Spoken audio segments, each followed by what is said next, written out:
Hey yo, it's your boy Pac-Man. We are back at it again with another video for you. So welcome back to the channel. Shout out to Jay for hooking your boy Pac-Man up with the Pac-Man hoodie. You know, it's my favorite hoodie now because it's simply Pac-Man. But as you can see, I got the Mingo shades on, you feel me? And today something great happened. As you can see from the thumbnail, we got second place, and this is going to be a deck profile for one and only Blue Mingo, aka me, but not me. But hey, Blue Mingo's here to stay. All right, and if you're not playing with the 7 Warlord Dawn for Blue Mingo until the new Dawn come out, I don't know what you're doing, you know. So get it right, get it tight. All right, you know what I'm saying? So we're gonna sit these over here to the side, get them out the way. All right, I am going to have a link of the deck in the description below, but I'm just going to go over every card in slight detail so you guys know, for new players that's getting into the game, especially because we have a new version of this deck coming out as far as a starter deck that gives you valuable reprints in a couple weeks. So if you're playing in the store regionals over the next couple of weeks before the starter deck comes out, this is a great list for you to play and to start getting used to the deck and how the mechanics work.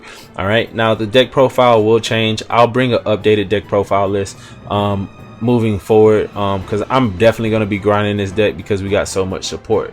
So if you didn't know what Blue Doflamingo does, what you're going to do is you're going to put 2 Dawn on your leader.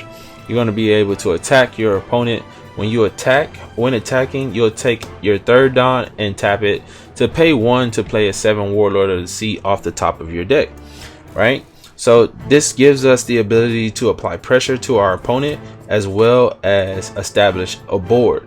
So we're basically cheating out bodies. Now the thing about Doflamingo is it's very thematic. He ate the string fruit, so he's like puppeteering off the top of the deck, you know what I'm saying?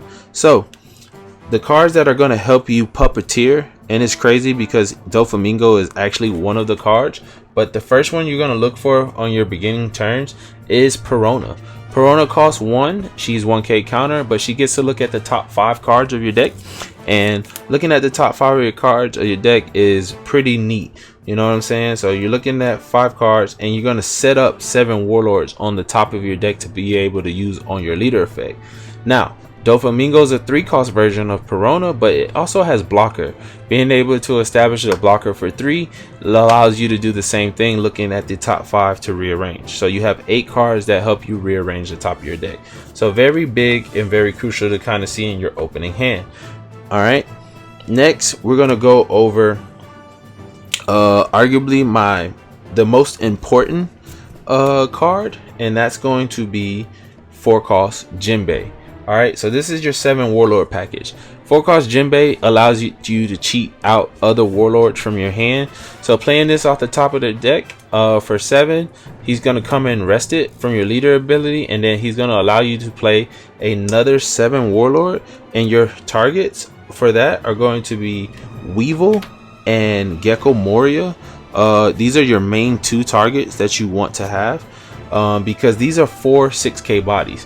Now every Weevil has an effect to allow you to draw a card, whereas Gecko Moria is just a 6-cost vanilla and it's just a beat stick at that point. So being able to have 2 bodies that have 4/6, so you have a total of 6, and just being able to establish a board, because they're gonna have to invest Dawn in order to defeat these characters, right?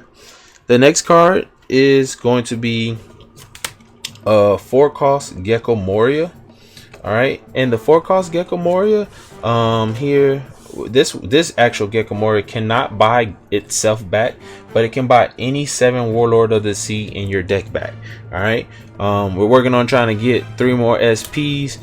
Calvin took all the ones in Georgia, so if you guys see Calvin, give him some words for me, thanks.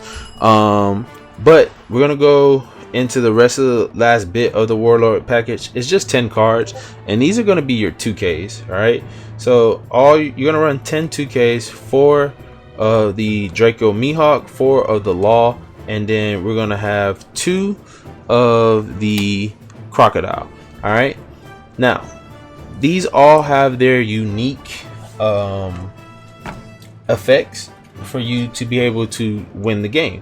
or being able to use these as attackers. Okay, now Law is the weakest of the three.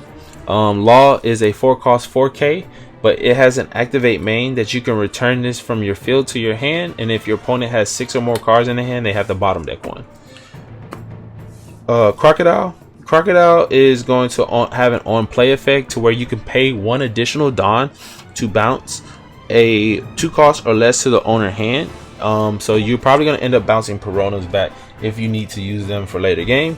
And then lastly, the one that's been here from the beginning, Drakeo Mihawk, aka Pacquiao Mihawk, which is my nickname from the One Piece crew. Shout out to everybody in the One Piece. You guys been helping me get reps in, so definitely appreciate you guys. But with 1 Don on Drakeo Mihawk, when attacking, you get to draw 2 cards and then trash 2. So it helps you fix your hand if your hand's like really dead.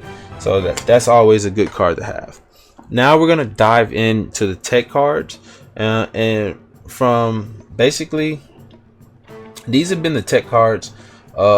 This Pudding has been a tech card since it came out. Pudding just allows you to be very aggressive, put a bunch of cards in your opponent's hand, and then play Pudding for 4 and puts all the cards back in their hand and makes them draw 5. So you want to be able to know when to play this, when not to play this. A lot of people have to play around it.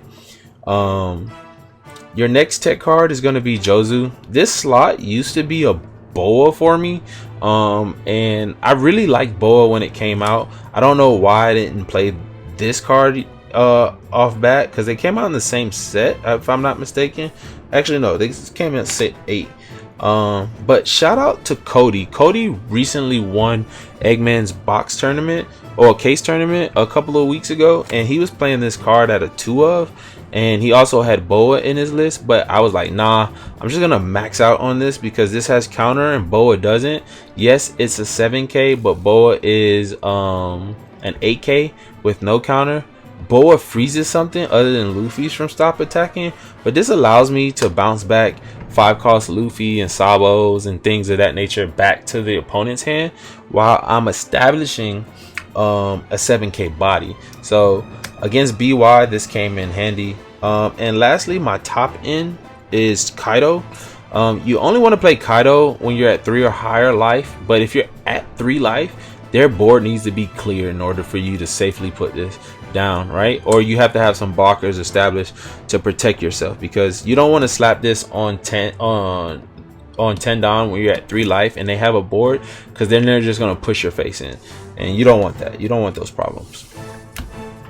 All right, now we're going to go to the event package. Now I do run a 10 card event package, but I'm really going to say it's a 7 card because 3 of them, you'll see why. 3 of them are technically 2Ks. So we're going to start off with our win condition against blocker heavy decks. When we get down to 0, it's Perfume Femur. I only play a one of fun of in the deck. It has a cool trigger where you get to draw a card, but a lot of times you won't play this for the trigger unless you haven't set up your top 5 and you don't need this. So she's just, Perfume Femur is just there. It's my Diablo Jambe for 2 on a 7 Warlord. So my leader is a 7 Warlord, and a lot of the characters. The best one to put this on is Gecko, 4/6 Gecko Vanilla or 4/6 Edward Weevil. The next 3 cards is going to be 3 Gum Gum Rain. This is a 0 cost event to help me pitch all my dead cards out of hand. It turns my dead cards into basically 2K counters essentially, or 1K counter, and this acts as a 2K counter. It makes your 1K counters let this be a 2K counter, because you're gonna play this, pitch a card, and give it +3. So essentially this is whatever you need it, whether it's a 2K or 1K, depending on whatever you want to combo with, right? Now the cards you must see in a lot of matchups, and there's reasons to go to 4 of each of these, but then I don't want to be super bricked up. But we've been playing Gum Gum Red Rock since the deck came out, because this was the only removal that we had to get rid of any card we wanted on the board. All right, there is no cost for this. I'm bottom decking Geckos, Luccis, Rayleighs, Dragons, Whitebeards, Jacks, Kaidos, Big Moms, Aces, Yamato, you name it, anything over 7 you want to use this on, 7 and up you want to use this on to just clear the board and get rid of big bodies, and it only costs you 6. And then last but not least, Gravity Blade, Raging Tiger. G Blade is just too good, man. A lot of the cards that people are playing are 5s and 6s, and Gravity Blade for 7, being able to bottom deck 2 things and being able to have 3 down left over to swing 7 and pay 1 and establish a body, it's really good. And I really enjoyed it. So this was for the BY matchup a lot of the times, and also for Lucci if you if they establish a lot of different cards. But for the most part, that was the deck profile. Shout out to my Joker sleeves, because this is Dofi in the DC universe. But if you guys have questions, feel free to ask. Like I said, the deck profile will change here in the next couple of weeks. But the matchups for it was round 1 BY, round 2 BY, round 3 BY, round 4 was Zoro, the new version of Zoro, basically playing the animal package. Round 5 was my only loss, which was against Lucci. I haven't yet figured that matchup out yet. It's not favorite for Blue Dofi, but it's winnable. But you have to really see everything on curve. Round 6, the last and final round, was Nami. We did get there on the Nami to lock in our place in finishing second for the regional to get our invite. So we got our invite for nationals, so we're on our way. But again, make sure you guys like, comment, subscribe, share the video. The more you guys like and subscribe and do things like that, it does encourage me to make more and more content. But we're going to get on the grind here. I'm going to try to see if I can work out my busy schedule to where I can play more on stream, you know, do different things like that, deck profiles. If there's something you guys want to see, just let me know. I'll do my best to make it happen. I do have access to the client as well, so feel free. Like I said, peace, love, and happiness. You know, if anybody got a problem with you, tell them to kiss your ears, because that's what I do. Pac-Man's out of here. We gone.